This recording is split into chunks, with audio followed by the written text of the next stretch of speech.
अस्सलाम वालेकुम, कैसे हैं आप लोग बेटा?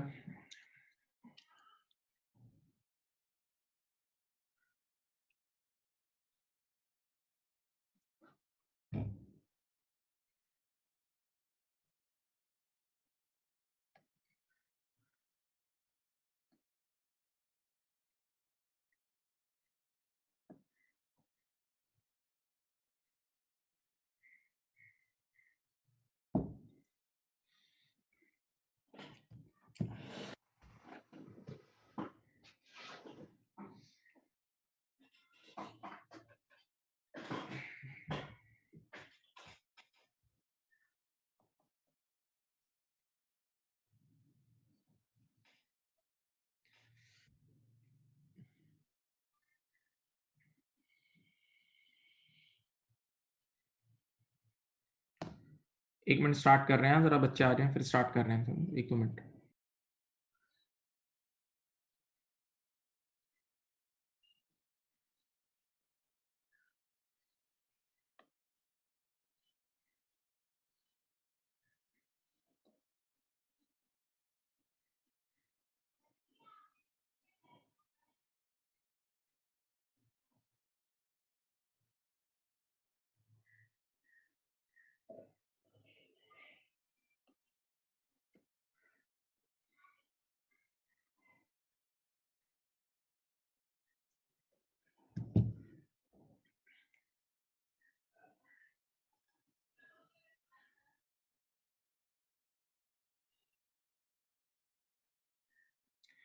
चलें, बेटा कल की क्लास के एंड तक मेरे प्यारे बच्चों, डियर स्टूडेंट्स इधर देखें बेटा, कल की क्लास के एंड तक हमने 434 तक कर लिया था या 435 तक कर लिया था बताएँ?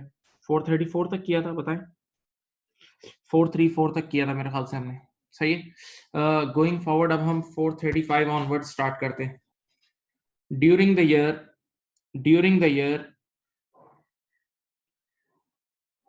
B company made a right issue.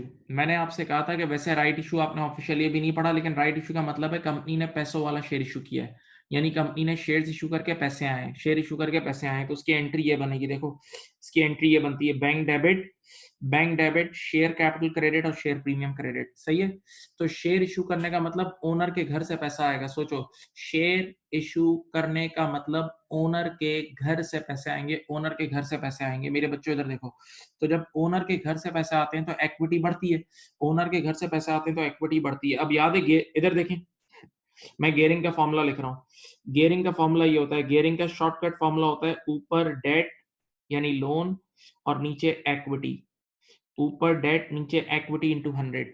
तो जब बेटा ओनर के घर से पैसे आएंगे, जरा सोचो, आपने शेयर इशू किए तो ओनर के घर से पैसे आएंगे, और जब ओनर के घर से पैसे आते हैं तो ये इक्विटी बढ़ती है। जब ओनर के घर से पैसे आते हैं तो ये इक्विटी बढ़ती है, और इक्विटी बढ़ती है तो डिनोमिनेटर बढ़ता है। इक्विटी बढ़ती है तो डिनोमिनेटर बढ़ता है, और डिनोमिनेटर बढ़ता है तो गियरिंग कम हो जाती है। जब डिनोमिनेटर बढ़ता है तो गियरिंग गियरिंग गियरिंग कम हो जाती है, गियरिंग कम हो जाती है। तो आंसर क्या होगा? इसका आंसर है सी। इसकी वजह से गियरिंग रिड्यूस होगी। 435 का आंसर है सी। 435 आंसर है सी। 435 का आंसर क्या है बेटा? सी आंसर है। हाँ, किसी ने पूछा अगर डेट बढ़ता तो गियरिंग बढ़ जाती, अगर डेट बढ़ता तो गियरिंग बढ़ जाती। तो 435 का आंसर है सी। एक बार फिर सुन लें बेटा, गियरिंग का शॉर्टकट फॉर्मूला होता है ऊपर नॉन करंट लोन नीचे इक्विटी इंटू 100, ऊपर नॉन करंट लोन नीचे इक्विटी इंटू 100, सही है? तो जब आप राइट इशू करते हो यानी शेयर इशू करते हो तो आपके पास पैसे आते हैं, जब आप शेयर इशू करते हो तो आपके पास पैसे आते हैं, और जब आपके पास शेयर इशू के जरिए पैसे आएंगे तो मालिकों का कैपिटल बढ़ता है ना बेटा, मालिकों की तरफ से पैसे आते हैं तो इक्विटी बढ़ेगी। तो ये इक्विटी का मतलब यही देखो, ये डिनोमिनेटर बढ़ेगा। तो जब भी डिनोमिनेटर बेटा बढ़ेगा तो आपकी गियरिंग अल्टीमेटली कम हो जाएगी। तो answer is C.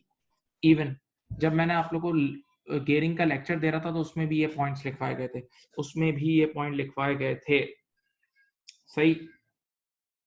Now you have question number 436। 436 अच्छा सवाल है। 436 अच्छा नहीं, बहुत अच्छा सवाल है, बहुत ज्यादा अच्छा सवाल है, सही है?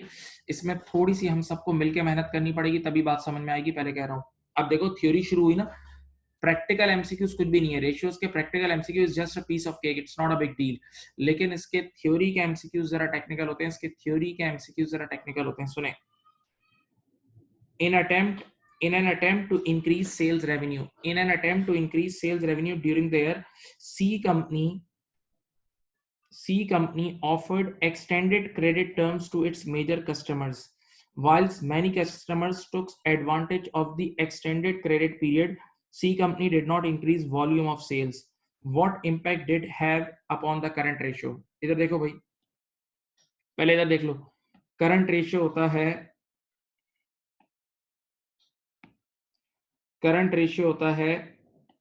Current assets divide by current liabilities. याद है? करंट रेशियो होता है current asset upon current liabilities. सब यहां देख लें. करंट रेशियो होता है current assets upon current liabilities. और मेरे प्यारे बच्चों, करंट एसेट्स के अंदर रिसीवेबल्स आते हैं. फिर सुन लो, करंट रेशियो होता है current assets upon current liabilities. और कान खोल के सुनो, करंट एसेट्स के अंदर मेरे जवान बच्चों, प्यारे बच्चों, रिसीवेबल्स आते हैं. सही है? तो अगर कभी किसी वजह से रिसीवेबल बढ़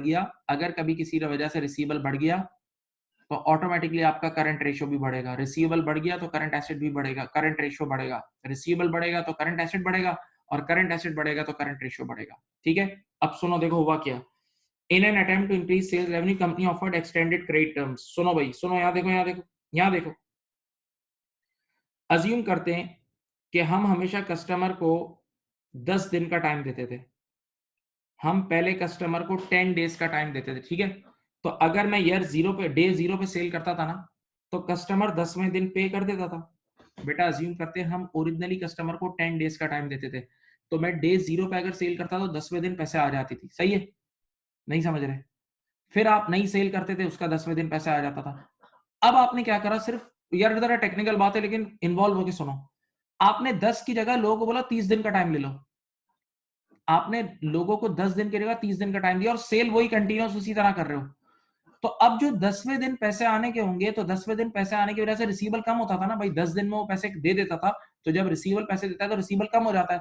तो वो 10वें दिन नहीं 30वें दिन आएंगे, तो बजाय रिसीवल कम होने के रिसीवल बढ़ना शुरू हो जाएगा, रिसीवल पाइल अप होना शुरू हो जाएगा. बेटा आपने एक्सटेंडेड क्रेडिट टर्म्स दिए, तो अब पैसे 10वें दिन नहीं आएंगे, 30वें दिन आएंगे या 50वें दिन आएंगे. तो जो पैसे 10वें दिन आ जाते थे, उसकी वजह से रिसीवल कम हो जाता है. जब रिसीवल से पैसा ले लेते हैं तो रिसीवल कम हो जाता है ना. तो अब रिसीवल टाइम पे दे ही नहीं रहा, तो रिसीवल पाइल अप होना शुरू हो गया, नहीं रिसीवल यूं जमा होना शुरू हो गया. तो ऑटोमेटिकली एक्सटेंडेड क्रेडिट टर्म्स की वजह से आपके रिसीवेबल्स बढ़ेंगे. सब सोच लें, जब टाइम पे पैसे नहीं देंगे तो रिसीवेबल का पाइल खड़ा होना नहीं शुरू हो जाएगा, तो आपके रिसीवेबल बढ़ जाएंगे. आंखें खोलो. और जब रिसीवेबल बढ़ जाएंगे, इधर देखो, तो आपके ये करंट एसेट बढ़ जाएगा. और जब करंट एसेट बढ़ जाएगा तो करंट रेशियो बढ़ जाएगा. जब रिसीवेबल बढ़ जाएगा तो करंट एसेट बढ़ेगा, और करंट एसेट बढ़ेगा तो करंट रेशियो बढ़ेगा. सोच लो. आंसर इज सी. 436 का आंसर है सी. बहुत अच्छा सवाल था ये, सोच लीजिए. 436 का आंसर है सी. पूरी क्लास देख लो भाई.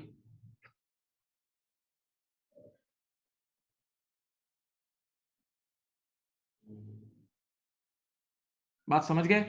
क्वेश्चन नंबर 436 समझ गए बेटा?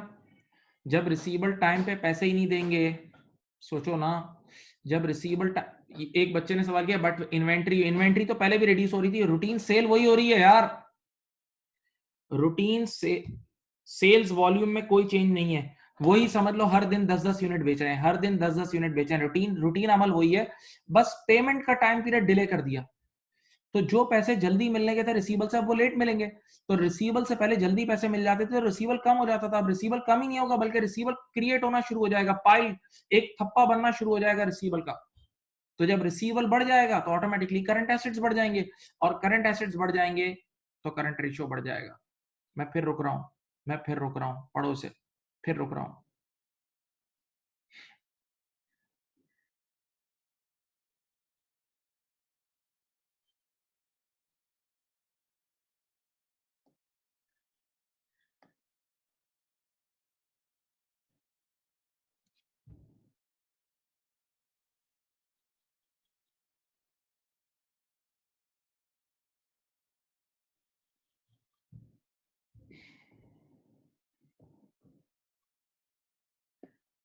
अब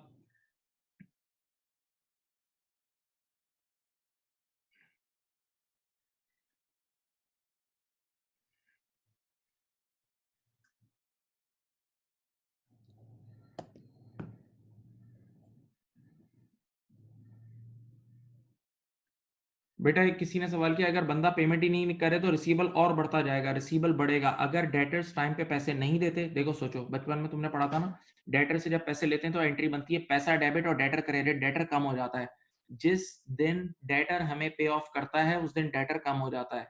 सही है।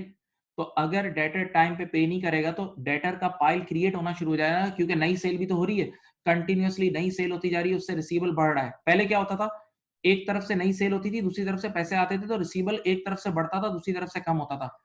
अब नई सेल तो हम रूटीन कर रहे हैं, लेकिन पैसे टाइम पे नहीं बल्कि लेट आ रहे हैं, तो ऑटोमेटिकली एक रिसीवेबल का पाइल थप्पा नहीं क्रिएट होगा। सोचो यार। अब question number 437, 437 please. On 1st July X5, on 1st July X5, D company raised 5 million from an issue of equity shares. D company then immediately used to cash repay a loan of 5 million. दो अमल हुए। देखो, पहले हमने share issue करा है, सुने, share issue करके पैसे आए, उन पैसों से लोन लौटा दिया। दो काम किए, पहले शेयर इशू करके शेयर होल्डर से पैसे लिए, पहले शेयर इशू करके शेयर होल्डर से पैसे लिए और उन पैसों को कुछ नहीं किया बल्कि उन पैसों से लोन लौटा दिया। तो डबल काम हुआ है। अब जरा देखते हैं, इधर देखें, गेयरिंग डेट इक्विटी रेशियो याद है, गेयरिंग यानी डेट इक्विटी रेशियो याद है। गेयरिंग में ऊपर आते थे लोन्स और नीचे आती थी इक्विटी। अब जरा आप मैथमेटिकली सोचना, इधर देखें हुआ क्या।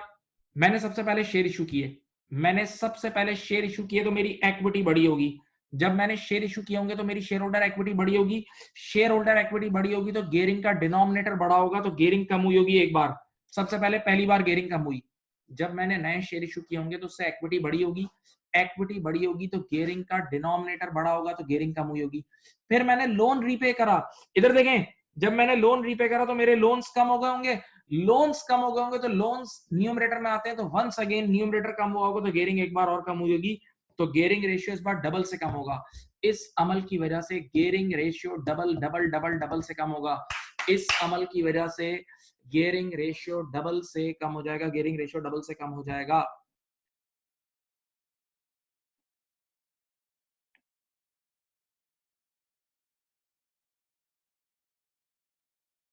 मैं फिर बोल रहा हूं, इधर देखें, गेयरिंग का फॉर्मूला होता है ऊपर लोन नीचे इक्विटी, ऊपर लोन नीचे इक्विटी। सबसे पहले आपने शेयर इशू किए, शेयर इशू करने से इक्विटी बढ़ती है, तो इक्विटी बढ़ी तो ये देखो डिनोमिनेटर बढ़ा, डिनोमिनेटर बढ़ा तो एक बार गेयरिंग कम हुई होगी, डिनोमिनेटर के बढ़ने से एक बार गेयरिंग कम हुई होगी। हाँ। नंबर टू, आपने उन पैसों से लोन लौटा दिया, तो लोन आप रीपे करते हो तो लोन कम हो जाता है, तो लोन कम होने से एक बार न्यूमरेटर कम हुआ होगा तो एक बार और गेयरिंग कम हुई होगी। तो सीधी सी बात है, गेयरिंग डबल से कम हो गई होगी, डबल से कम हुई होगी। तो 437 का आंसर क्या है, सी आंसर है, debt equity ratio decrease, the debt equity ratio decreased. हाँ,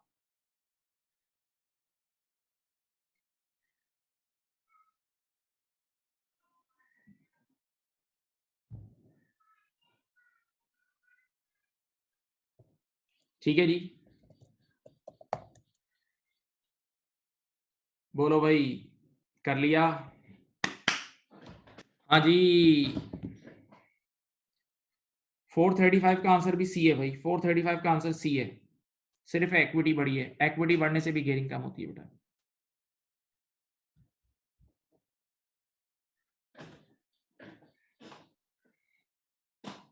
अब मेरे प्यारे प्यारे प्यारे प्यारे बच्चों, नेक्स्ट पेज, मैं पेज टर्न कर रहा हूं।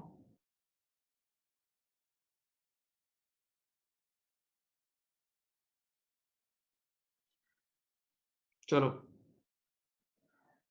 438 करो, 439 नहीं करना, 439 आप लोगों ने नहीं पढ़ा, वो कैश फ्लो से रिलेटेड है, 439 नहीं करना।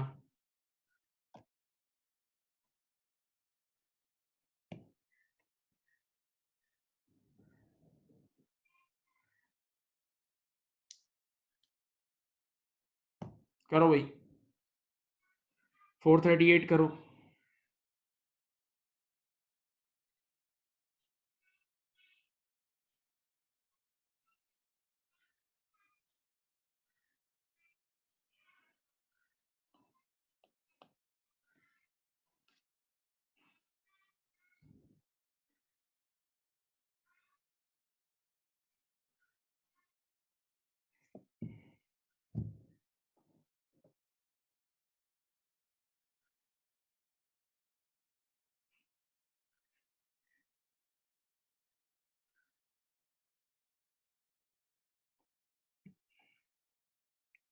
438 करें एंड 440 करें।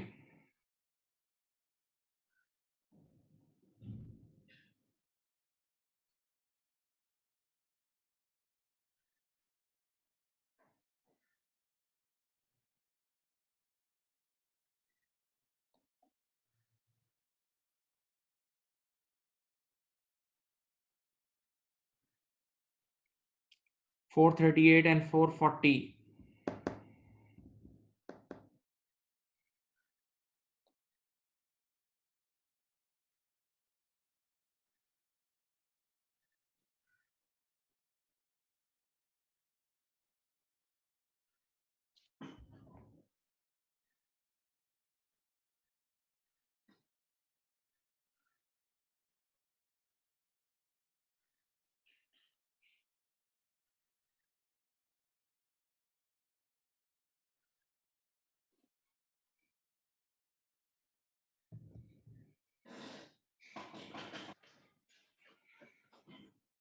अब सुने, XYZ company has the following working capital ratios. बेटा यहाँ देखें, करंट रेशियो इसका पहले था 0.9:1 और अब हो गया 1.2:1। देखो गौर से सुनो, 0.9:1 का मतलब पहले 1 रुपए की लाइबिलिटी पे करने के लिए 0.9 के एसेट्स होते थे, अब 1 रुपए की लाइबिलिटी के लिए 1.2 के एसेट्स हैं, तो इसकी लिक्विडिटी इंप्रूव हुई है, ज्यादा लिक्विड एसेट्स हो गए। सही है। रिसीवेबल डेज इसके 50 दिन से 60 दिन हो गए, 50 डेज से 60 डेज हो गए, यानी अब इसके डेटर से लेट पे कर रहे हैं। इसके पेएबल डेज 35 से 45 डेज हो गए, यानी ये अपने सप्लायर्स को भी लेट पे कर रहा है, ये अपने सप्लायर्स को भी लेट पे कर रहा है। आंखें खोलो।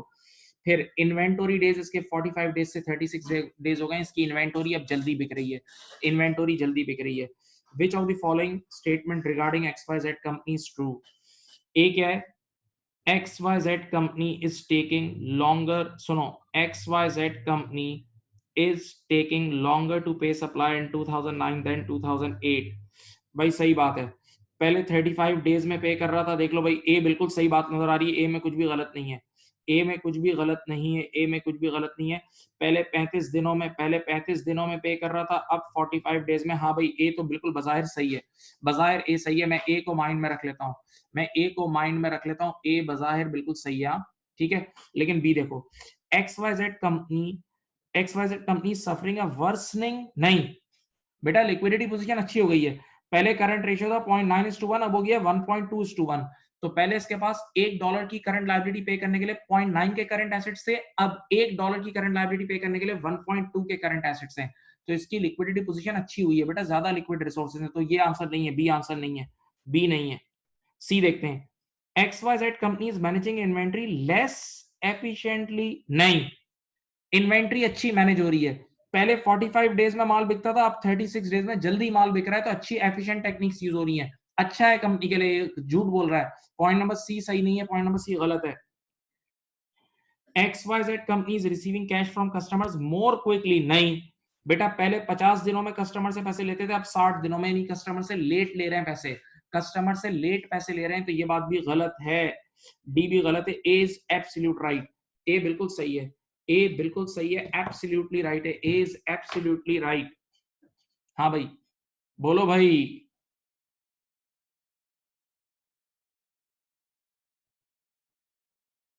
अब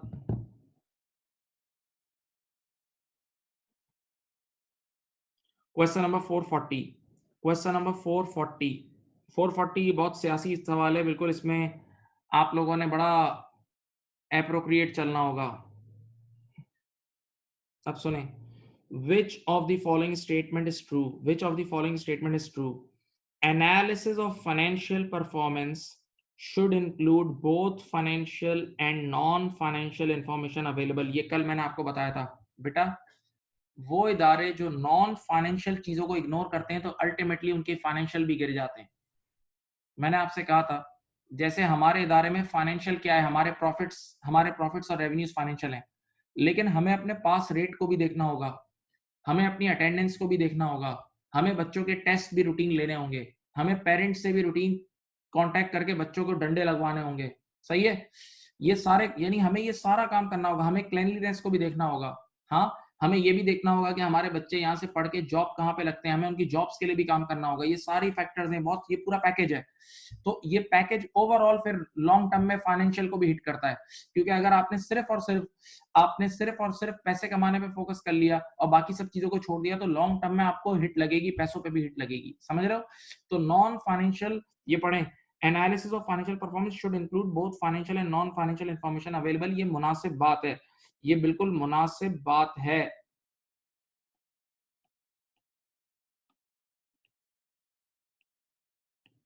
ये कोई गलत बात नहीं कर रहा, मुनासिब सी बात कर रहा है कि भाई अगर आपने फाइनेंशियल परफॉर्मेंस को देखना है तो नॉन फाइनेंशियल पे भी नजर रखो। नॉन फाइनेंशियल कल पढ़ाया तो था बेटा, कल जब मैं लिमिटेशंस पढ़ा रहा था, याद है? हाँ, तो ये मुनासिब बात लग रही है, लेकिन अभी मैं टिक नहीं कर रहा, मैं आगे बढ़ता हूँ। An entity will always have a poor quick ratio if it is highly geared. नहीं, ऐसा कोई लिंक नहीं है। हाईली गेयर्ड का मतलब लॉन्ग टर्म लोन ज्यादा लिए मैं, बेटा गेयरिंग का मतलब लॉन्ग टर्म लोन ज्यादा लिए मैं, उसका करंट रेशियो से कोई लिंक नहीं है। करंट रेशियो में आपके पैसे हैं यानी इनके बीच में कोई ऐसा डायरेक्ट लिंक नहीं है, ऐसा डायरेक्ट लिंक नहीं है। तो ये बात तो बिल्कुल ही, बी तो बिल्कुल गलत हो गया, बी बिल्कुल गलत हो गया।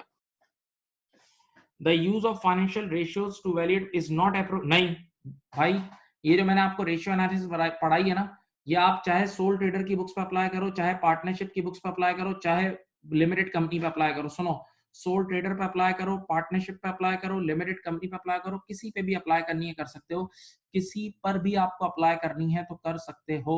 सही है? तो ये बात भी गलत है, सी बिल्कुल गलत है, बी और सी टोटल गलत हो गए हैं, देखते ही रद्द कर दिया।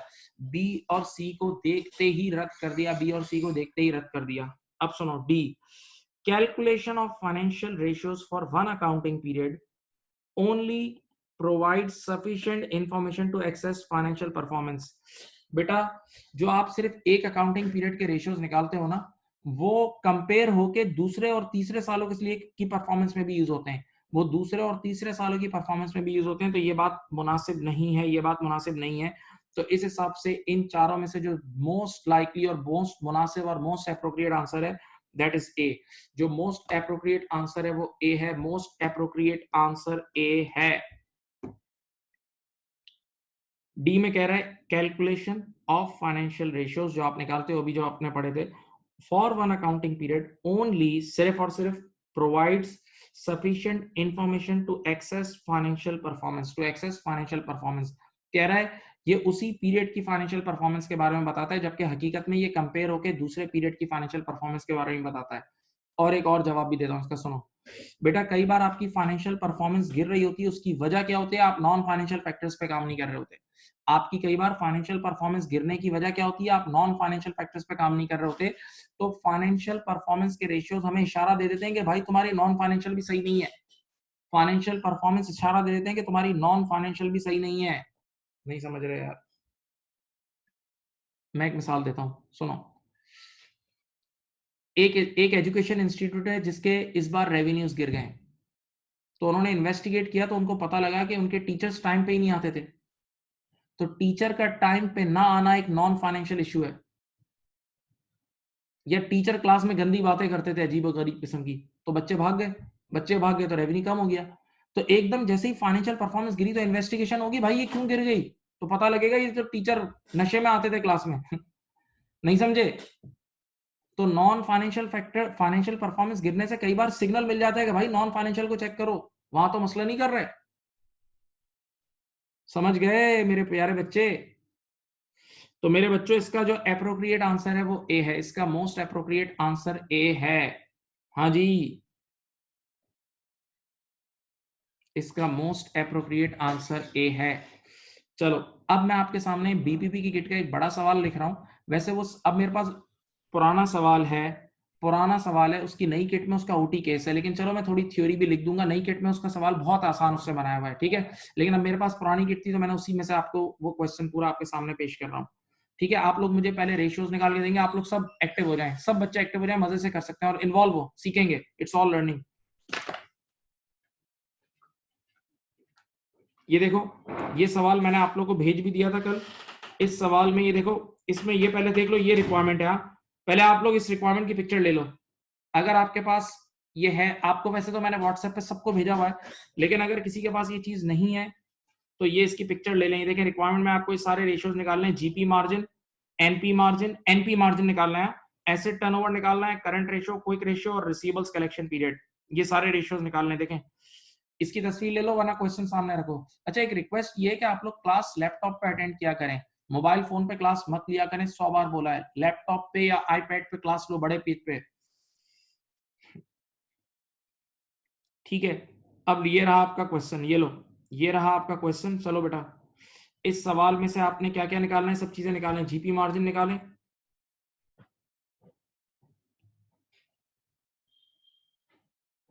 बेटा ये जो डेटा आपके सामने गिवन है ना,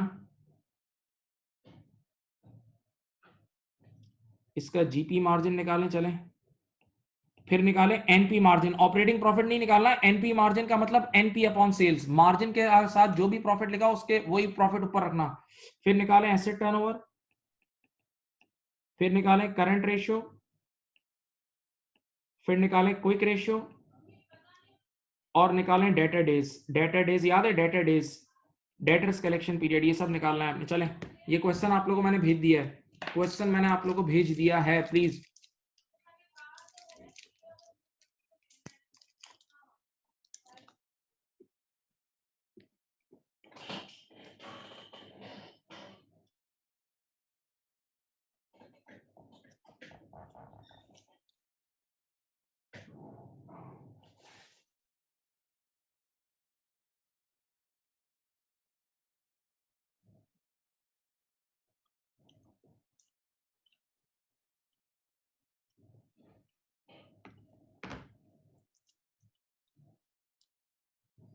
बेटा दोनों कंपनीज के लिए निकालें, बिंकी और स्मोकी दोनों के लिए निकालें।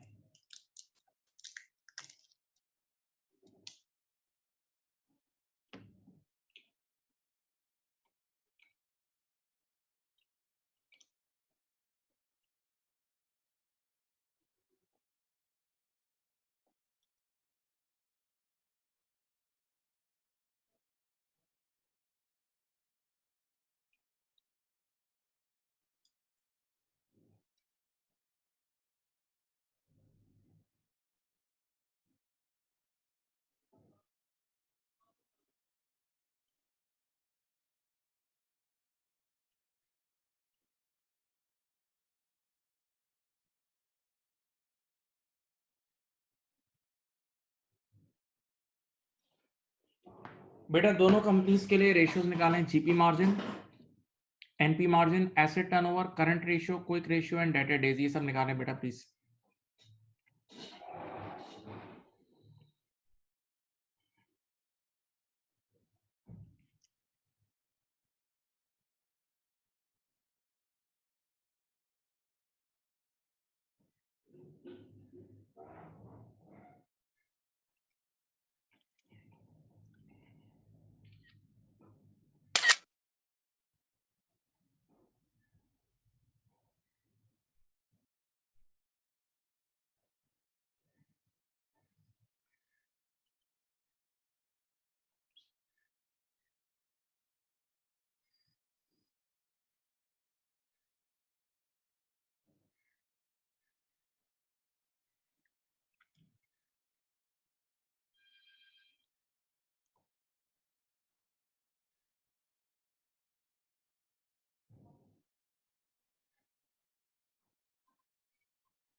मैंने क्वेश्चन आपके सामने आपके सामने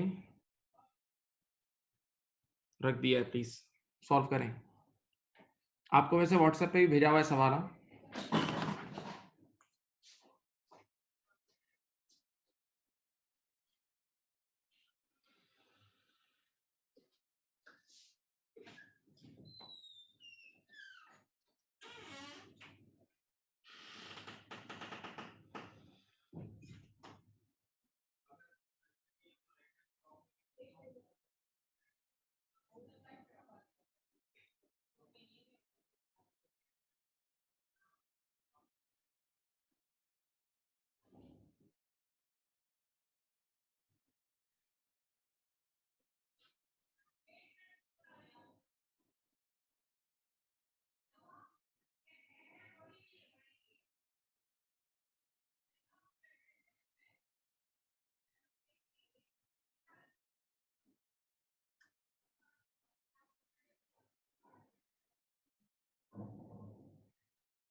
ये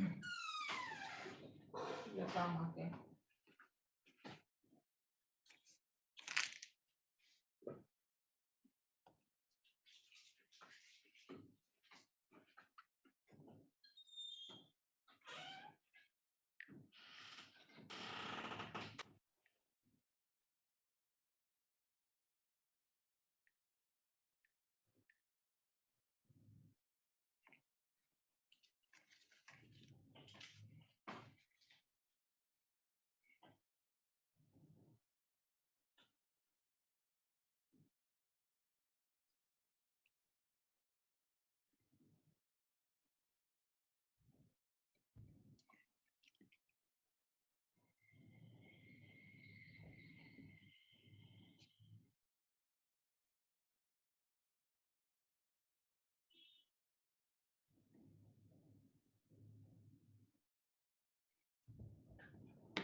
कर लिया बेटा?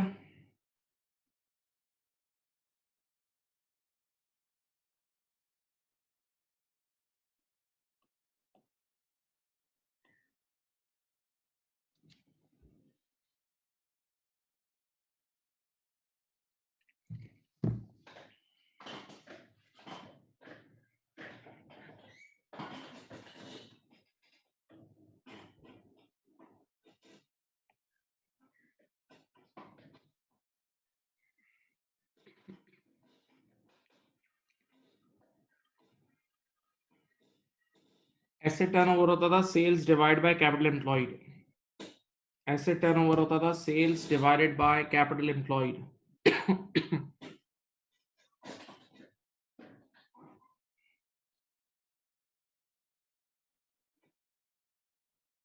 और कैपिटल एम्प्लॉयड होता था total assets less current liabilities.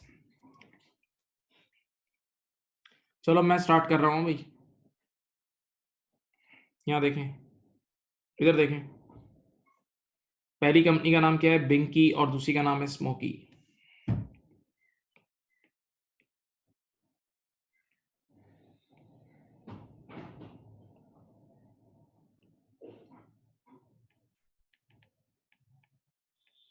Smoky, ठीक है।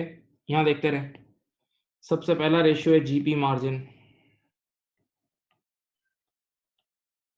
जीपी मार्जिन होता है जीपी अपॉन सेल्स इनटू 100। याद है?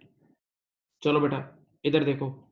आप लोग जरा मुझे इस पे भी गाइड करेंगे, इस पे आप लोग मुझे गाइड करते रहेंगे। जो भी मैं बोलूँ ना मुझे नंबर्स देंगे। जीपी कितना है भाई बिंकी का? 129 का जीपी है और सेल्स 284 है। 129 डिवाइडेड बाय 284 इंटू 100। सही है। स्मोकी का जीपी कितना है? स्मोकी का जीपी है 154 और ये 305। सॉरी, ऊपर 154 नीचे 305 इंटू 100। चलो भाई, बिंकिंग का जीपी परसेंटेज कितना है? 45.42% और उसका 50.49। सही है। ओके, ये आ गया आपके पास बिंकी का और स्मोकी का जीपी मार्जिन। ठीक है। अब अगली चीज क्या है? NP margin. अगली चीज है एनपी मार्जिन। बेटा सिंपल एक उसूल बता दूं, मार्जिन के साथ जो भी प्रॉफिट लिखा होगा वो प्रॉफिट ऊपर नीचे से मार्जिन के साथ जो भी प्रॉफिट लिखा होगा वो प्रॉफिट ऊपर नीचे सेल्स। तो NP upon sales into 100। NP. अब जरा जाओ क्वेश्चन में एनपी कितना है नेट प्रॉफिट देखो। नेट प्रॉफिट पहले वाले का है 61। 61 divide by 284। 61 divide by 284 into 100। 61 divide by 284 into 100 करो भाई। 21.47%। Okay good. ठीक है, जबकि दूसरी पार्टी का क्या है बताओ, स्मोकी का, इसका 47 डिवाइड बाय 305,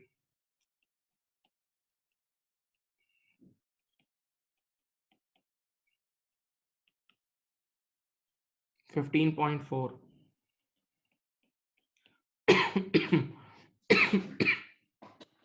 ठीक है, अब अगली चीज है एसेट टर्नओवर। ये देख लें भाई, एसेट टर्नओवर का फॉर्मूला क्या होता है, ये फॉर्मूला मैंने आपको लिखवाया हुआ है, sales divided by capital employed.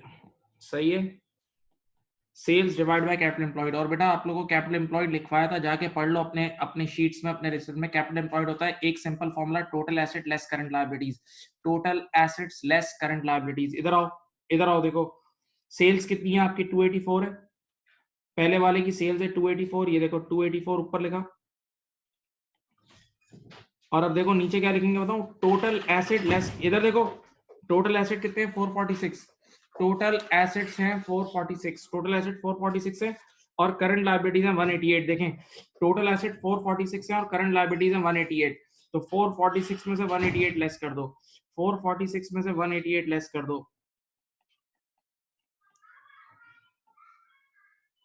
Total asset less. चलो आंसर निकालो टाइम्स में, पहले वाले का आंसर निकालो टाइम्स में। पहले वाले का आ रहा है कितना, 1.1 टाइम्स या 1.7, कितना आ रहा है बोलो भाई। कैपिटल एम्प्लॉयड होता है total asset less current liabilities, ये 1.1 टाइम्स आ रहा है।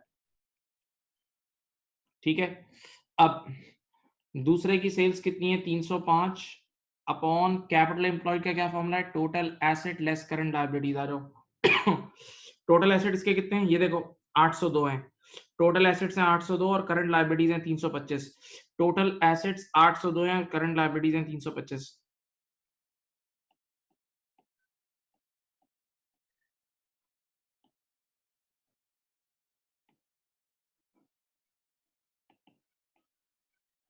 चलो ये आ रहा है 0.6, एक आंसर दो भाई, 0.63 टाइम्स। यहां से पता लग रहा है, बताओ ज्यादा एफिशिएंट कौन है, 1.1 टाइम्स वाला ज्यादा एफिशिएंट है। सही है, बिंकी ज्यादा एफिशिएंट है और स्मोकी कम एफिशिएंट है। देखो Venky asset turnover efficiency reflect करता था, याद है। अगली चीज है करंट रेशियो। करंट रेशियो क्या होता है, इधर देखो, current assets upon current liabilities, याद है। टोटल करंट एसेट ऊपर और नीचे total current liabilities. Current ratio होता है total current asset upon total current liabilities, total current asset upon total current liabilities. आ जाओ, करंट एसेट कितने के, ये सारे तुम्हारे करंट एसेट है, ये देखो तुम्हारे सारे 201 रुपए के, 201 रुपए के तुम्हारे करंट एसेट है और करंट लायबिलिटीज है 188 की। ये देखो करंट एसेट है 201 के और करंट लायबिलिटीज, एक मिनट, एक बच्चे ने सवाल पूछा उसको जवाब दे दूं। तो 201 अपॉन 188,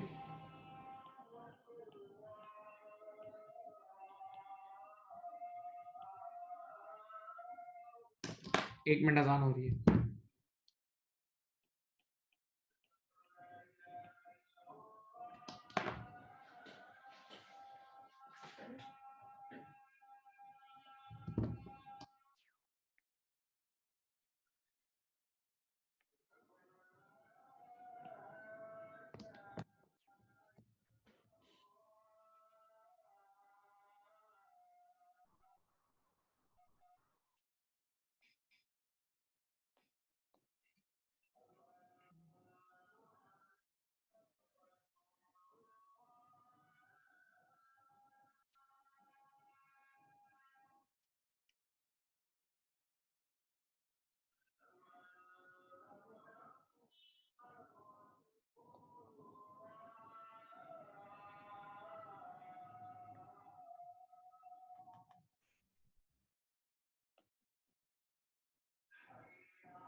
बात सुने बेटा, पहले करंट रेशियो निकाला मैंने बिंकी का, स्मोकी के पास जाते हैं। स्मोकी के करंट एसेट ये सारे, ये देखें, स्मोकी के करंट एसेट टोटल 383। एक नजर एक चीज दिखाऊं, देखो अभी से आगे जाके काम आएगा। स्मोकी की इन्वेंट्री बहुत ज्यादा है, देखो इसकी इन्वेंट्री 290, बहुत बड़ी इन्वेंट्री है, उसकी कम थी, देखो इसकी इन्वेंट्री बहुत ज्यादा है। स्मोकी की इन्वेंट्री देख रहे हो कितनी ज्यादा है, इसका माल तेज तेज नहीं बिक रहा, पाइल अप हो रहा है, इसका माल पाइल अप हो रहा है, नहीं बिक रहा। तो 383 के इसके करंट एसेट्स हैं और करंट लायबिलिटी 325 है। 383 अपॉन 325, बोलो भाई। बताओ। 1.17:1, 1.17:1, okay. Quick ratio, quick ratio होता है करंट एसेट्स टोटल लिखना, उसमें से इन्वेंटरी निकाल देना, याद है। न्यूमरेटर में से इन्वेंटोरी निकाल देना, minus inventory divide by current liabilities, सही है। ये देखें, ये देखें, यहाँ देखें, करंट एसेट कितने हैं आपके पास टोटल? 201 है।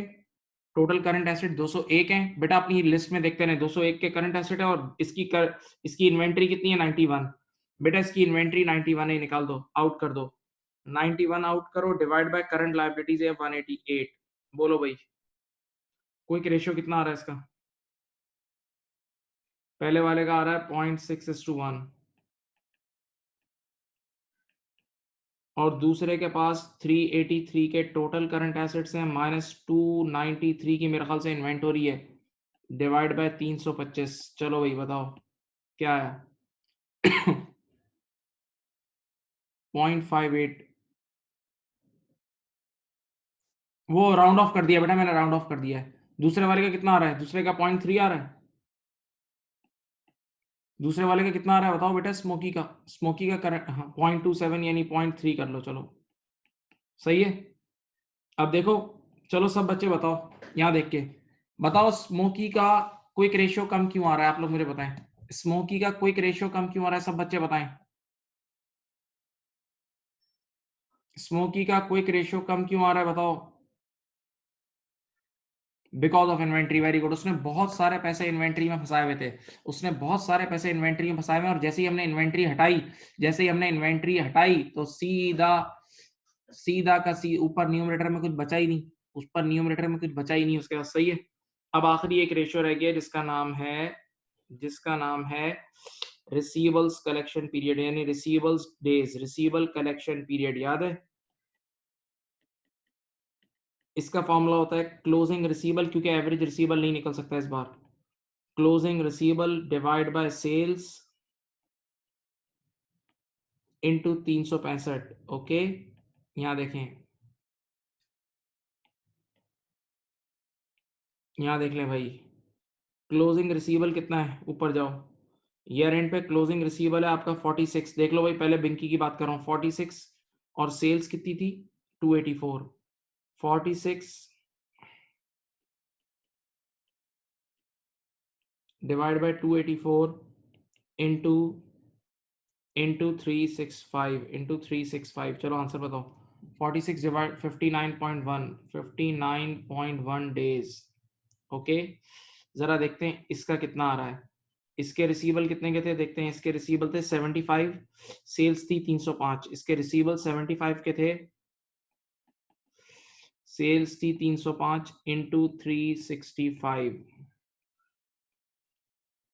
90 डेज। चलो अब इसकी कमेंट्री बताओ। एक के रिसीवेबल डेज 59 डेज है और एक के है 90 डेज। चलो बताओ आप लोग के नजर में क्या कमेंट्री है?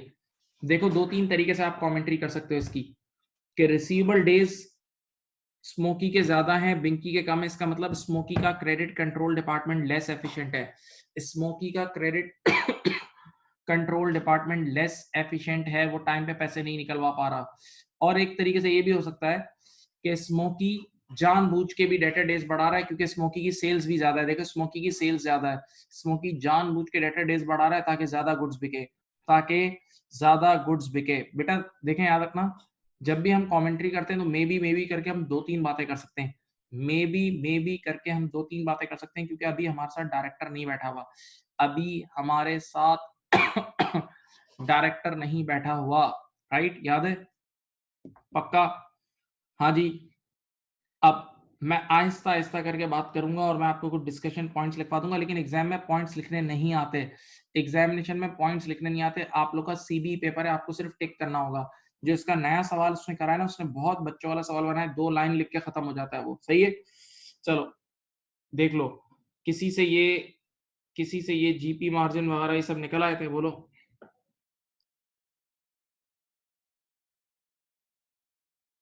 ये एग्ज़ाम किट के अंदर है बेटा, बीपीपी की किट के अंदर सवाल है, मैंने आपको सवाल भेजा हुआ है।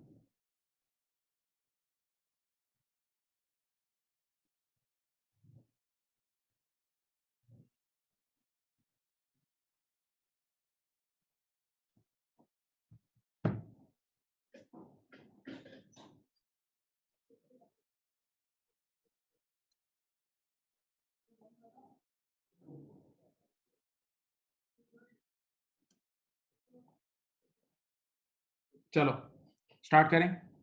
अब देखो 27.1 है न्यू किट में शायद। अब सुनो भाई इधर देखो, पहली चीज़, आप मुझे बताएँ जीपी मार्जिन मैं एक-एक के ऊपर हल्की-हल्की डिस्कशन करता हूँ, आपको याद दिलाता हूँ। आप लोगों ने सब लिखा हुआ है, पढ़ा हुआ है। जीपी मार्जिन, बिंकी का 45 है और स्मोकी का 50 है। स्मोकी का जीपी मार्जिन ज़्यादा है। स्मोकी का जीपी मार्जिन ज़्यादा है। बेटा मार्जिन ज़्यादा होने की कुछ मोटी-मोटी वजह बताऊँ, पर यूनिट सेलिंग प्राइस और per unit cost. Number of units की बात नहीं करते। पर यूनिट सेलिंग प्राइस और पर यूनिट कॉस्ट। तो मुमकिन है इधर देखो, स्मोकी का जीपी मार्जिन ज़्यादा है। स्मोकी का जीपी मार्जिन ज़्यादा है, तो स्मोकी की सेलिंग प्राइस भी ज़्यादा हो। स्मोकी के जीपी मार्जिन ज़्यादा है, तो मुमकिन है स्मोकी की सेलिंग प्राइस भी ज़्यादा हो। इस वजह से एक रीज़न। नंबर 2, बेटा स्मोकी की कॉस्ट पर यूनिट कम होगी शायद। स्मोकी की कॉस्ट पर यूनिट कम होगी और मैं इस पे एक एविडेंस हूँ, इस सवाल से एविडेंस दे रहा हूँ। सब जागें भई, अब टेक्निकल बातें, अब मज़ाक बातें नहीं है। यार एब्सोल्यूट नंबर में देखो, स्मोकी की सेल ज़्यादा है। स्मोकी की सेल 305 है, उसकी कम है। यानी स्मोकी शायद क्वांटिटी पे काम कर रहा है। स्मोकी शायद क्वांटिटी पे काम कर रहा है। तो जब ये क्वांटिटी पे काम करता होगा, तो ये खरीदता भी क्वांटिटी पे होगा। जब ये काम क्वांटिटी पे करता होगा, तो खरीदता भी क्वांटिटी पे होगा, तो इसकी पर यूनिट कॉस्ट कम होती होगी। इसकी पर यूनिट कॉस्ट कम होती होगी और जब इसकी पर यूनिट कॉस्ट कम होगी, तो ऑटोमेटिकली इसका जीपी मार्जिन ज़्यादा होगा। मैंने 2 वजूहात लिख दी हैं। पहली क्या? पहली बता दी कि मुमकिन है सेलिंग प्राइस इसकी ज़्यादा हो, तभी जा जीपी मार्जिन ज़्यादा हो।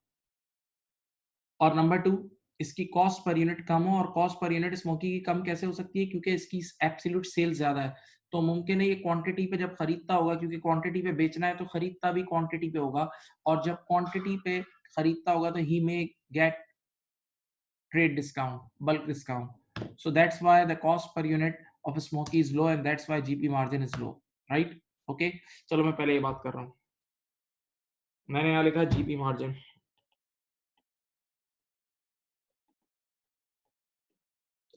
स्मोकीज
ये पढ़ लो बेटा। बेटा स्मोकी का जीपी मार्जिन हायर क्या है? हायर क्यों है? क्योंकि मे बी इसकी सेलिंग प्राइस ज्यादा हो, इसकी सेलिंग प्राइस ज्यादा हो, या हो सकता है इसकी कॉस्ट पर यूनिट कम हो, और कॉस्ट पर यूनिट कम होने का एक छोटा सा एविडेंस हमें मिल सकता है क्योंकि इसकी सेल्स ज्यादा है एब्सोल्यूट नंबर में। तो ये ज्यादा माल बेच रहा है तो ज्यादा खरीद भी रहा होगा, और जब ज्यादा खरीद रहा होगा तो इसको बल्क डिस्काउंट मिल रहा होगा। हाँ जी, पक्की बात है।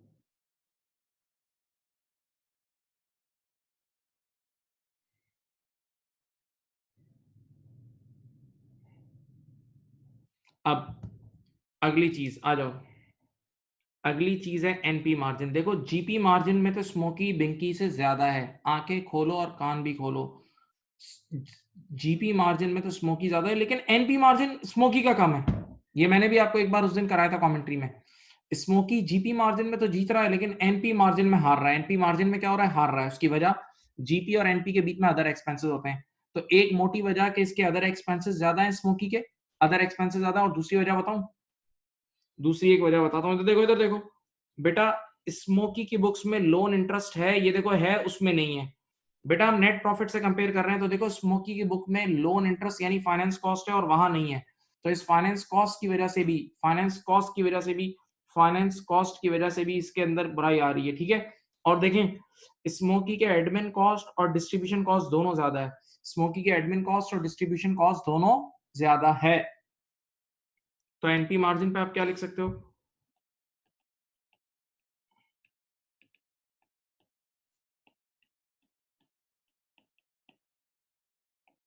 NP margin is lower because of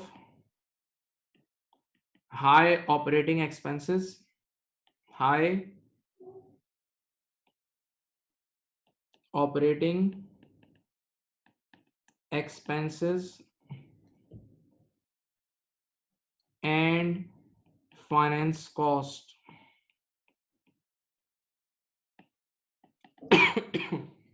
in Smokey's books.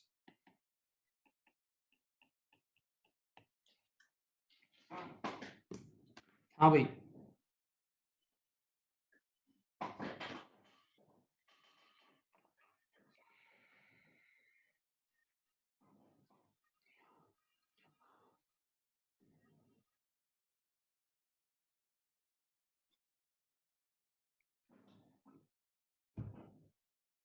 हाँ जी।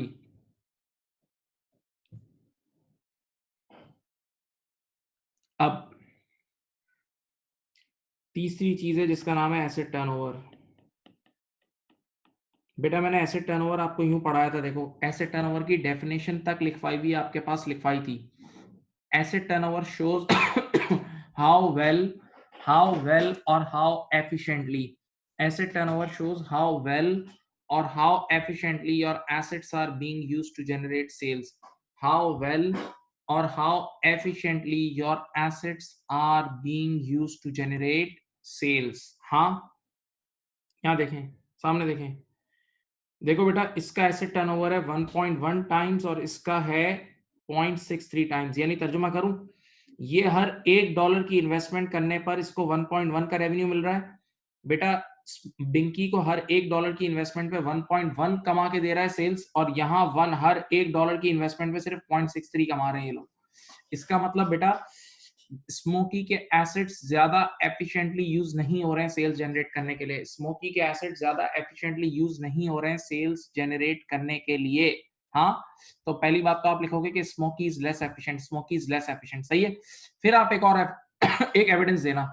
आप बोलना यार स्मोकी का माल तेज स्पीड से नहीं बिक रहा, उसकी वजह क्या है? देखो इसके जाके आप इन्वेंट्री देखो, पाइल अप बना हुआ है। देखो इसकी इन्वेंट्री जमा हो गई, देखें ये रही इसकी इन्वेंट्री, ये रही इसकी इन्वेंट्री। यहाँ देखो 293 की इतना बड़ा अमाउंट नहीं जमा हो गया, ये देखो यार नजर आ रहा है। तो यहां से भी नजर आ रहा है कि इसकी एफिशिएंसी कम है, इसकी एफिशिएंसी कम है, सेल्स करने की एफिशिएंसी इसकी कम है। बहुत सारा स्टॉक पाइल अप हो गया है, बहुत सारा स्टॉक पाइल अप हो गया है। सही है, राइट। आप क्या लिखोगे? सॉरी,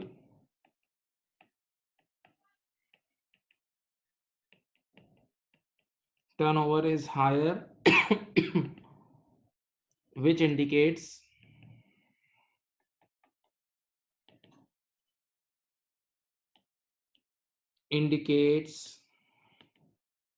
Binky's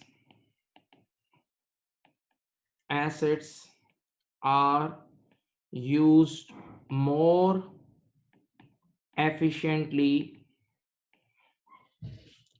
to generate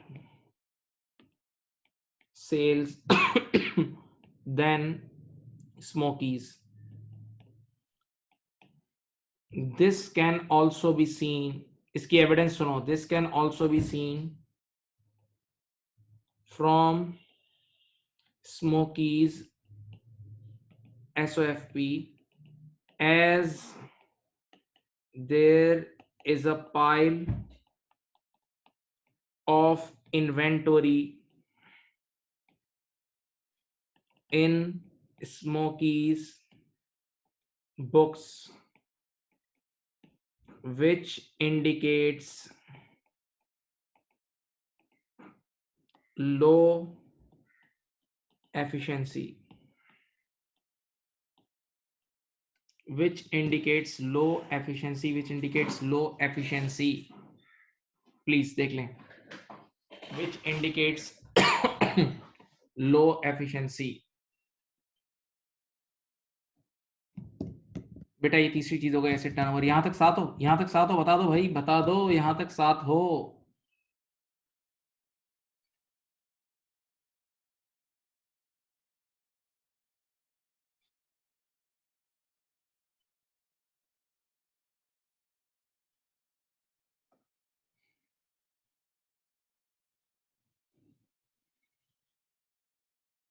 बेटा ये टाइम्स में होता है, ये टाइम्स में होता है, एसेट टर्नओवर टाइम्स में होता है.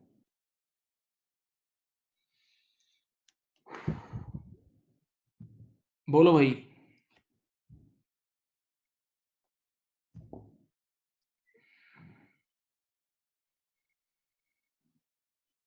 फरमाइए. चलो उसके बाद करंट रेशियो में देखो कोई चेंज नहीं है. करंट रेशियो दोनों का करीब करीब है. करंट रेशियो दो, एक का 1.07 है, एक का 1.17 इज ऑलमोस्ट सेम, 1 से ग्रेटर है.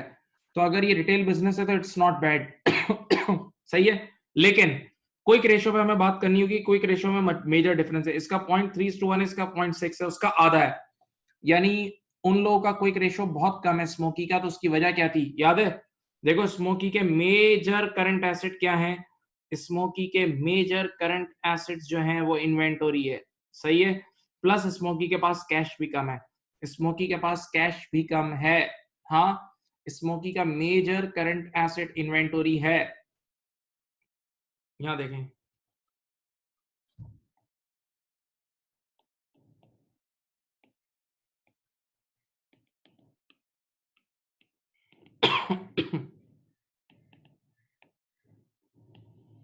current ratio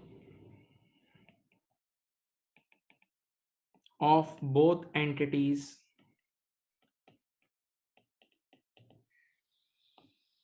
are greater than 1, which is a positive sign. But quick ratio of Smoky is almost half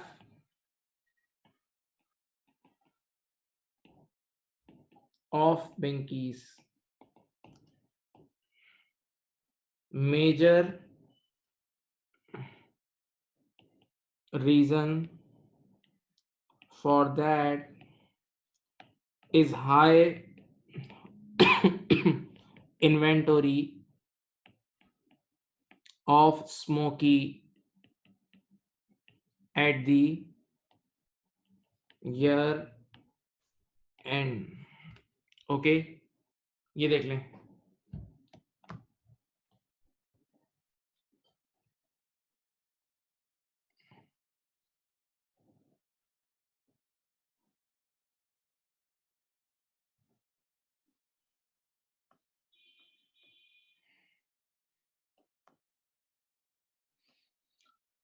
हाँ भाई, कर लिया, बोलो भाई।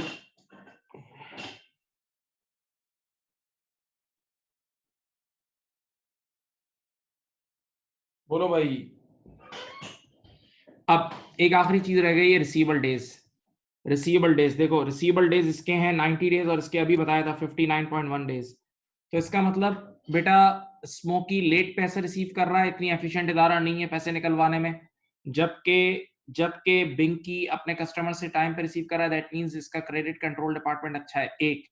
और इसका उल्टा रीजन भी आप दे सकते हो, याद है कि मे बी स्मोकी ने जानबूझ के ये किया हो ताकि उसका स्टॉक बिक जाए, उसका स्टॉक बिक जाए। देखो स्टॉक वैसे ही इतना जमा हो गया था, तो अपने स्टॉक को, ऑब्सोलीट स्टॉक को निकालने के लिए उसने ये किया हो। सही है, तो दोनों रीजंस आप दे सकते हैं।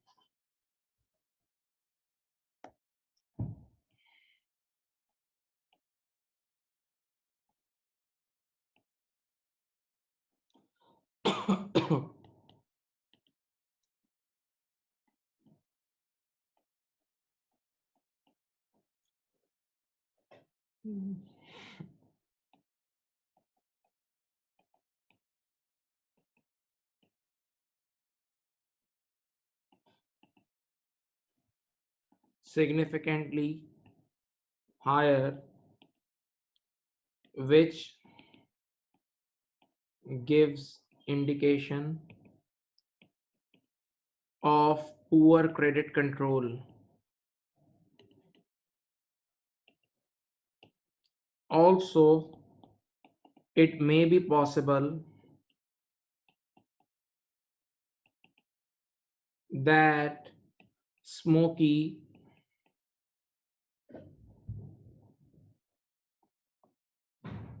intentionally increased the debtor days to sell its inventory. बेटा कई बार आपकी इन्वेंटरी नहीं बिक्री होती तो आप उसको बेचने के लिए भी करते हो, आप उसको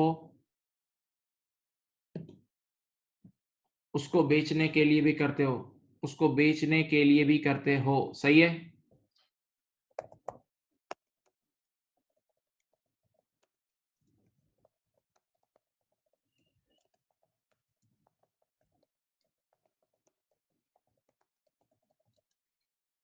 हाँ जी,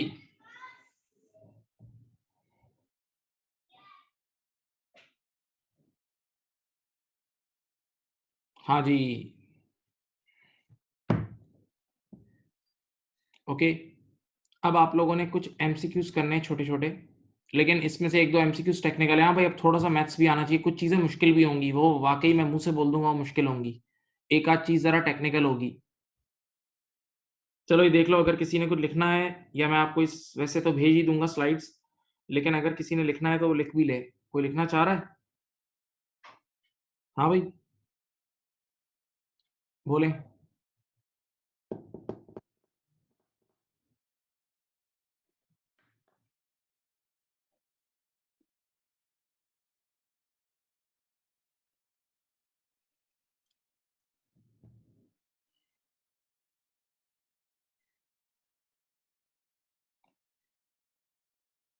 रीड करना है, ये लो,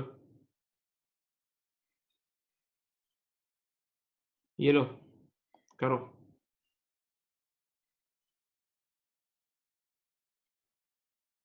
यहां से कर लें। रीड करना है, मैं एक बार मूव कर देता हूँ स्क्रीन, देख लो, एक बार पूरा पढ़ लो।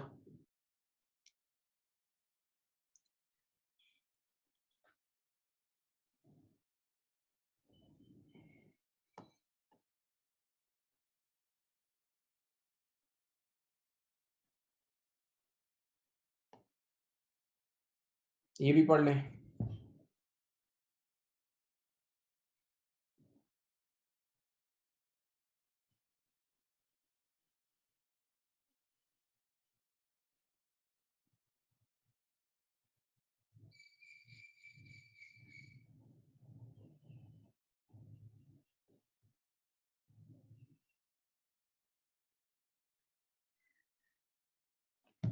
ये देख लें।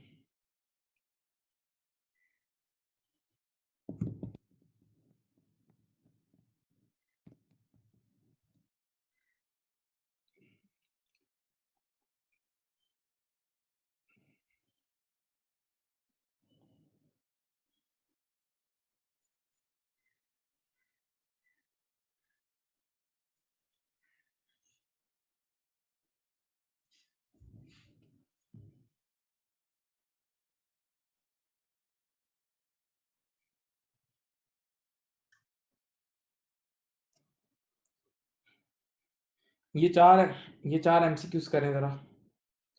ये चार, लेकिन ये वाला जब पहला 28.1 करोगे ना, एक मिनट ठहरो, ।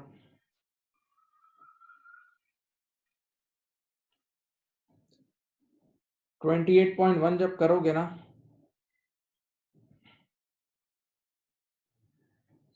तो उसमें ये सी रिक्वायरमेंट पे बात भी नहीं करना, वो नहीं आती है आपको, सी को छोड़ दो, सी को छोड़ दो, वो आपको नहीं आती, सही है, सी को छोड़ देना, वो आपको नहीं आती है, बाकी कर लें, चलें।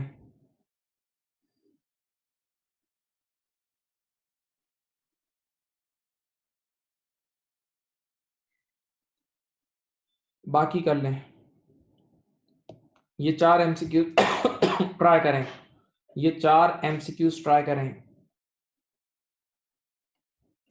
इस अच्छे एमसीक्यूज हैं ये टेक्निकल, इसमें से एक आध बहुत अच्छे एमसीक्यूज हैं, बहुत जबरदस्त एमसीक्यूज हैं।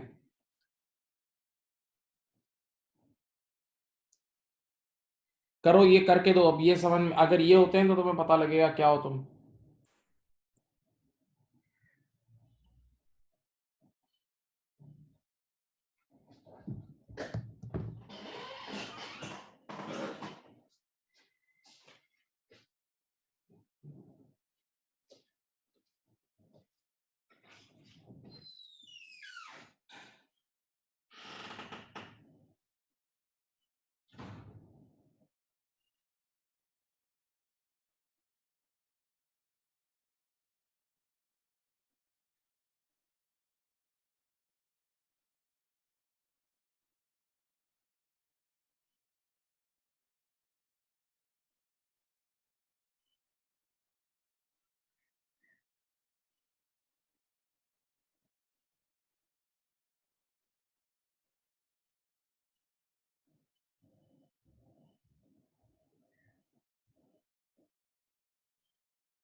हाँ भाई, चलो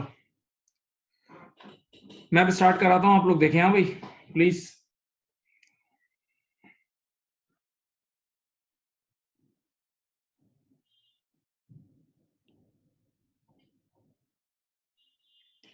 which one of the following help, ये पहले करा चुका हूँ, ये करा चुका हूँ, लिखा हुआ है which one of the following help would help company with two reduce gearing. देखो, गेयरिंग का ये फॉर्मूला होता है, इधर देखें, गेयरिंग होती है डेट डिवाइड बाय इक्विटी, याद है?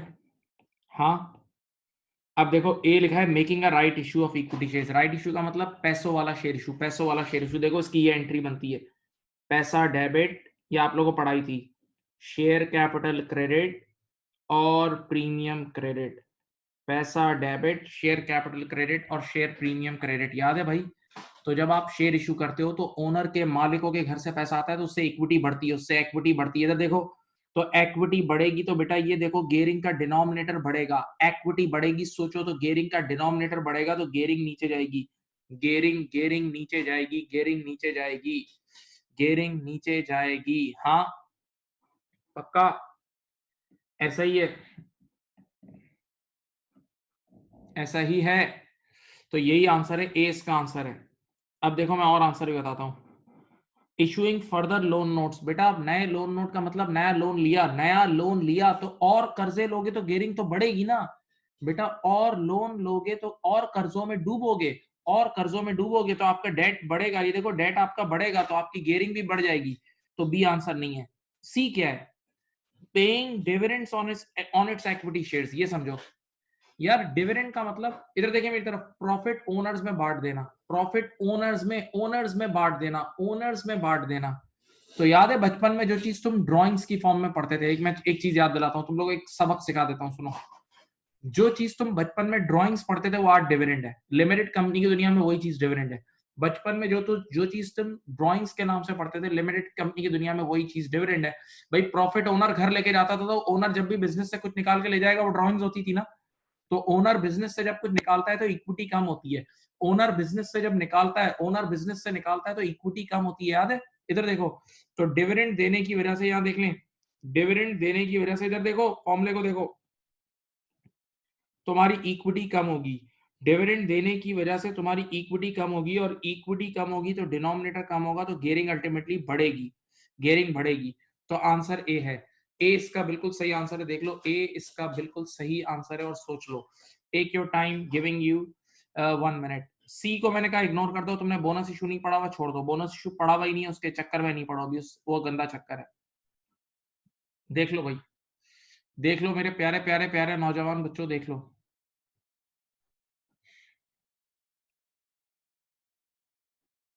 हाँ भाई, हाँ जी, देख लिया।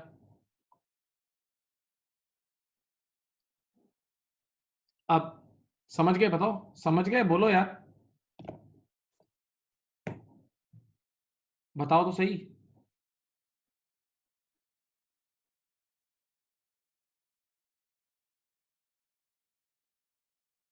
अब क्वेश्चन नंबर 28.2, ये 28.2 भी कल आपको थोड़ा बहुत पढ़ाया था। अच्छा भाई देखो, आप लोगों में से मेजॉरिटी क्या, सब ने ही बेसिक अकाउंटिंग अलग वे पढ़ी हुई है, तो मैं एक दो बातें बताऊं।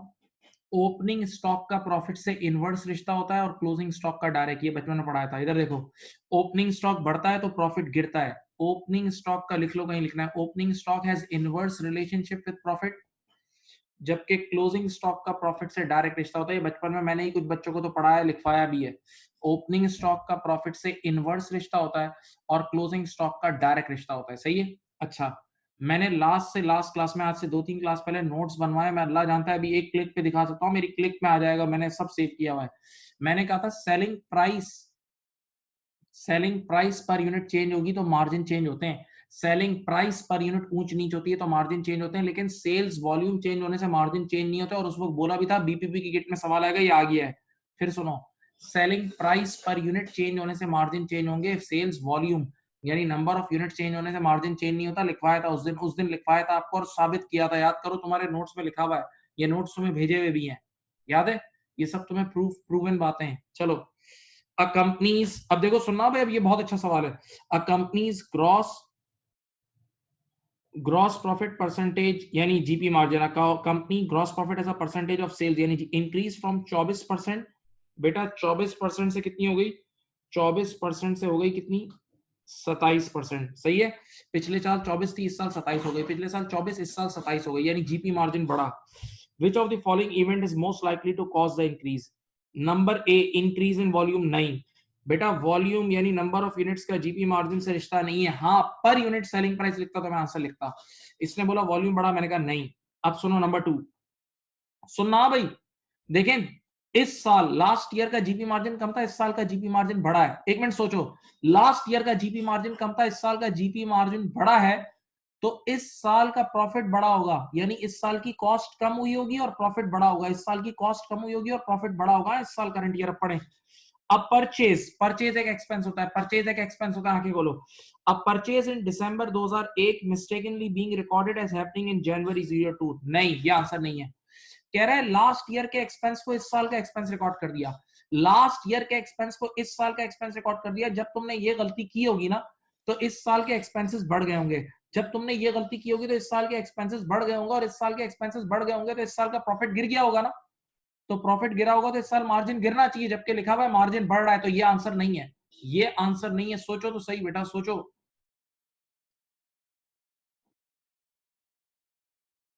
अब सी देखो, बी भी आंसर नहीं है, बी भी नहीं है, C. Over statement of closing inventory at 31 December x1। सुनना, 31 दिसंबर x1 पिछले साल का एंड है, 31 दिसंबर x1 पिछले साल का एंड है, यानी इस साल की बिगनिंग। ये देखो 2 साल है, 31 दिसंबर x1 पिछले साल की एंड है और इस साल की बिगनिंग है। यहां देखें, कह रहा है पिछले साल का एंड यानी 31, पिछले साल का क्लोजिंग स्टॉक बढ़ गया। गौर से सुनना, मेरी तरफ देखें, पिछले साल का क्लोजिंग स्टॉक बढ़ गया। तो जब पिछले साल का क्लोजिंग स्टॉक बढ़ गया होगा, तो जो चीज पिछले साल की क्लोजिंग स्टॉक होती है वो इस साल की ओपनिंग स्टॉक होती है, जो चीज लास्ट ईयर की क्लोजिंग स्टॉक होती है वो इस साल की ओपनिंग स्टॉक होती है।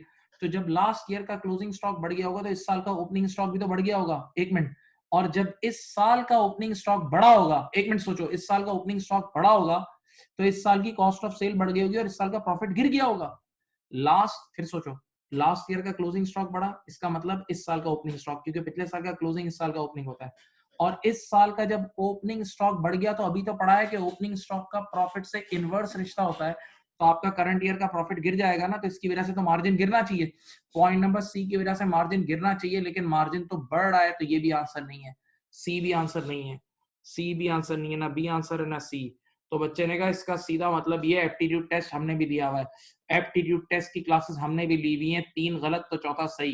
पहले गलत ढूंढ लो और टिक करके भागो, गलत ढूंढो और टिक करके भागो, डी आंसर है। बच्चे ने कहा साबित भी कर दो, हम लोग छोटे हैं, मैंने कहा मुझे पता है।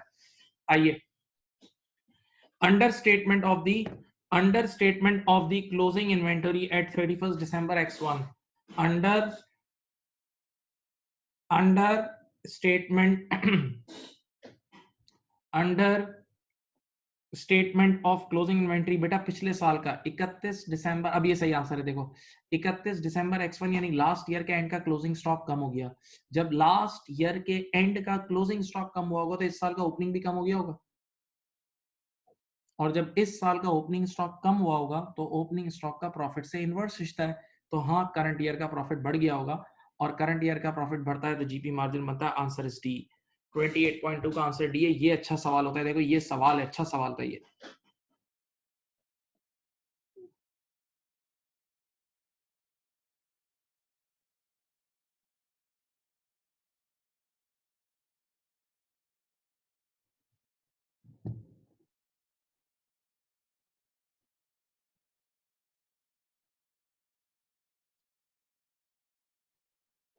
बेटा फिर समझा रहा हूं, पिछले साल का क्लोजिंग स्टॉक देखो, under statement of closing inventory eight, ये डेट पढ़ लो, पिछले साल का क्लोजिंग स्टॉक कम हो गया, तो जो लास्ट ईयर का क्लोजिंग स्टॉक होता है वो इस साल का ओपनिंग होता है, तो जब लास्ट ईयर का क्लोजिंग स्टॉक कम हो गया, इसका मतलब इस साल का ओपनिंग स्टॉक भी कम हो गया, और जब इस साल का ओपनिंग स्टॉक कम हुआ होगा तो ओपनिंग स्टॉक का प्रॉफिट से इनवर्स रिश्ता है, तो इस साल का प्रॉफिट बढ़ गया होगा, और हाँ जब इस साल का प्रॉफिट बढ़ा होगा तो मार्जिन भी बढ़ गया होगा, तो यही सही आंसर है, मार्जिन बढ़ी तो रहा है।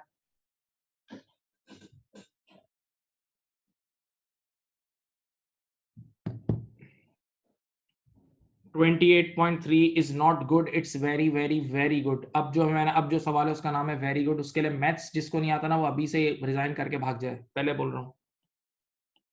28.3 बेटा, पहले पहले मेरी तरफ देखें, पहले मेरी तरफ देखें, पहले मेरी तरफ देखें, पहले पहले जज्बात में ना आए। जब तुम लोग छोटे थे, FA1 की पहली या दूसरी क्लास में हम लोग बच्चों को पढ़ा देते हैं कि जब इदारे का प्रॉफिट बढ़ता है, जब इदारे का प्रॉफिट बढ़ता है तो उसका प्रॉफिट किसका होता है, सेठ का होता है। बोलो प्रॉफिट किसका होता है, पड़ोसी का होता है क्या, सेठ का होता है, मालिक का होता है, वन हु टेक रिस्क। जो रिस्क लेता है प्रॉफिट उसका हक है। तो प्रॉफिट बढ़ेगा तो कैपिटल बढ़ेगा, इक्विटी बढ़ेगी, प्रॉफिट बढ़ेगा तो कैपिटल बढ़ेगा भाई, प्रॉफिट बढ़ेगा तो कैपिटल बढ़ेगा, और लॉस से कैपिटल कम होता है। प्रॉफिट से कैपिटल बढ़ता है, लॉस से कैपिटल कम होता है। प्रॉफिट से कैपिटल बढ़ता है, लॉस से कैपिटल कम होता है। प्रॉफिट से कैपिटल बढ़ता है, लॉस से कैपिटल कम होता है। ये बचपन में पढ़ा है, शर्म करो। ये भी नहीं आता तो तुम्हें कोई जॉब पे क्या, तुम्हें पर वो टाइपिंग की जॉब भी कोई नहीं देगा। याद है ये? अब सामने देखें, विच of the following transaction results in increase in capital employed. देखो कैपिटल एम्प्लॉयड होता क्या, पहले सुनो। कैपिटल एम्प्लॉयड के दो फॉर्मूलाज हैं, एक फॉर्मूला है डेट प्लस इक्विटी, ये एक फॉर्मूला है, एक फॉर्मूला है डेट प्लस इक्विटी, ये एक फॉर्मूला है। और कैपिटल एम्प्लॉयड का एक और फॉर्मूला ये रहा। कैपिटल एम्प्लॉयड का एक और फॉर्मूला होता है total assets less current liabilities, ये भी फॉर्मूला है। बेटा कैपिटल एम्प्लॉयड के दो फॉर्मूलाज हैं, मैंने पढ़ाए हैं, डेट प्लस इक्विटी, और दूसरा होता है total asset less current liabilities. याद है? अब मेरी बात सुनो, कह रहे which of the following will result selling an inventory at profit. सही है, आपने प्रॉफिट कमाया, प्रॉफिट, तो प्रॉफिट कमाओगे तो मालिक,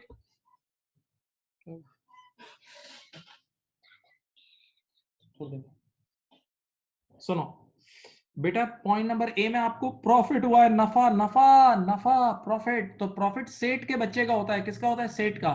तो प्रॉफिट हुआ है तो उससे इक्विटी बढ़ेगी, ये देखो, और प्रॉफिट से जब इक्विटी बढ़ेगी तो कैपिटल एम्प्लॉयड भी बढ़ेगा। तो यही इसका ऑब्वियस आंसर है, यही इसका ऑब्वियस आंसर है। प्लीज अब जरा रुकें। Number B, writing off a bad debt. नहीं, बैड डेट राइट ऑफ करोगे तो नुकसान है, बैड डेट नुकसान है, नुकसान से लॉस होगा। बैड डेट नुकसान है, नुकसान से लॉस होगा, और लॉस की वजह से इक्विटी नीचे जाएगी। तो ये आंसर नहीं है, बी आंसर नहीं है। सी देखो, paying a payable in cash. चलो मैं इसकी डबल एंट्री बना के देता हूं, ये बड़ी मजेदार है, ये सुनो। पेइंग पेएबल भी कम होगा, पेएबल डेबिट लेटर से 100 रुपए और कैश क्रेडिट 100 रुपए। आप अपने पेएबल को पे ऑफ करोगे तो पेएबल भी कम होगा और कैश भी कम होगा। इधर देखो, पेएबल कम होगा तो करंट लायबिलिटी कम होगी 100 रुपए से, और कैश, कैश आपके टोटल एसेट का हिस्सा है, कैश आपके टोटल एसेट में आता है, तो टोटल एसेट भी 100 रुपए से कम होंगे। देखो एक, ये फॉर्मूला क्या है? Total asset less current liability. तो टोटल एसेट भी 100 रुपए से कम हो रहे हैं और करंट लायबिलिटी भी 100 रुपए से कम हो रही है। तो पॉइंट नंबर सी का कोई इफेक्ट नहीं होगा, पॉइंट नंबर सी का कैपिटल एम्प्लॉयड पे कोई इफेक्ट नहीं होगा। सोचो ना, आपने पैसे दिए तो एक एंड से एसेट भी कम हुआ और दूसरे एंड से करंट लायबिलिटी भी कम हुई, तो टोटल एसेट भी कमी हुई और करंट लायबिलिटी में भी कमी आई। तो ऐसी सूरत हाल में मेरे प्यारे बच्चों, आपकी आपके आपके पास कोई इंपैक्ट नहीं आएगा। ऐसी सूरत हाल में आपके पास कोई कैपिटल एम्प्लॉयड पे इंपैक्ट नहीं आएगा। आखिरी चीज पढ़ो, increase in the bank overdraft to purchase non current asset. क्या मतलब? आपने इधर देखो, यहां देखो, एक नॉन करंट एसेट खरीदा बैंक ओवरड्राफ्ट से, नॉन करंट एसेट खरीदा बैंक ओवरड्राफ्ट से, तो नॉन करंट एसेट बाय करोगे तो टोटल एसेट बढ़ेंगे, तो समझ लो 1000 रुपए से टोटल एसेट बढ़े। और बैंक ओवरड्राफ्ट से खरीदा, किससे खरीदा? बैंक ओवरड्राफ्ट से, तो करंट लायबिलिटी भी तो 1000 से बढ़ी। तो एक एंड से एसेट बढ़ा, एक एंड से करंट लायबिलिटी बढ़ाई, तो अगेन नो इफेक्ट। तो सी और डी का कोई इंपैक्ट नहीं होगा। बी से कैपिटल एम्प्लॉयड कम होगा जबकि ए से बढ़ेगा। ए आंसर है, ए आंसर है। बहुत ही अच्छा सवाल था ये, मेरे मुझे सबसे अच्छा सवाल लगा है अभी तक। A is the correct answer. अरे मेरे मासूम दोस्त, एक मासूम का सवाल है, उसको मैं रिप्लाई यहीं डायरेक्ट करता हूँ।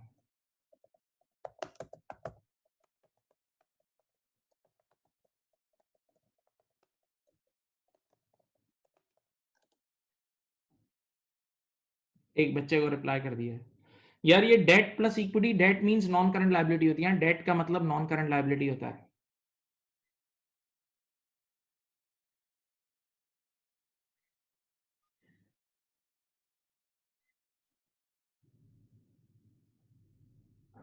अब 28.3 समझ गए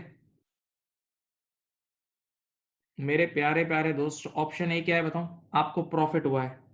प्रॉफिट हमेशा सेठ का होता है, हमेशा याद रखना, बचपन से पढ़ा हुआ है। प्रॉफिट किसका होता है? सेठ का होता है। तो प्रॉफिट जब भी होगा तो ओनर को फायदा होगा, तो कैपिटल बढ़ेगा, इक्विटी बढ़ेगी, और इक्विटी बढ़ेगी तो कैपिटल एम्प्लॉयड भी बढ़ेगा। इक्विटी कैपिटल एम्प्लॉयड का पार्ट है।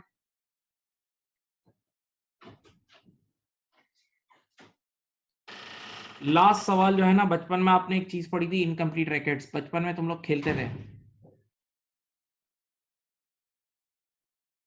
चलो 28.4, यहां देखें क्या लिखा हुआ है, निकालना है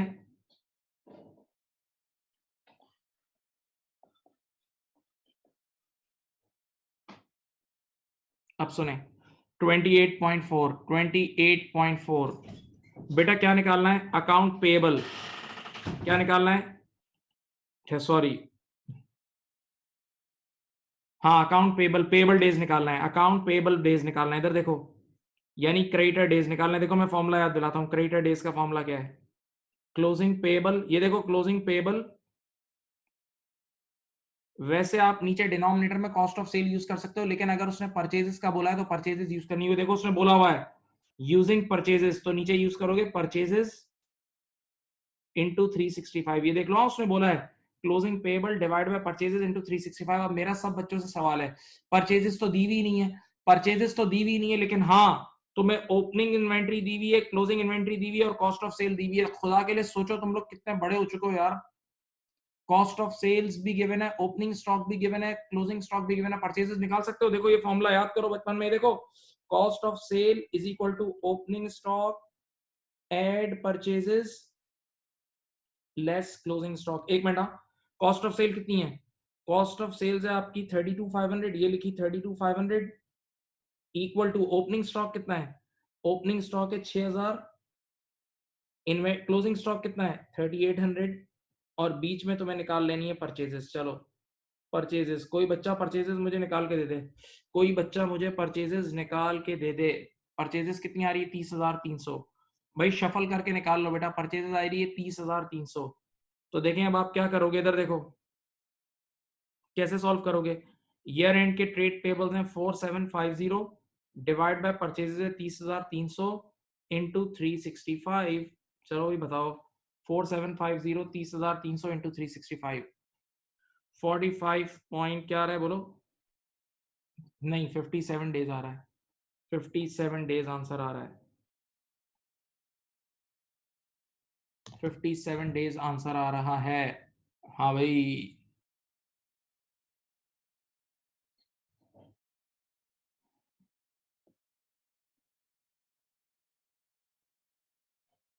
अब मेरे प्यारे बच्चों आपसे रिक्वेस्ट ये है कि आपको जो भी दोनों किट्स के असाइनमेंट दिए हैं वो सब कर लें।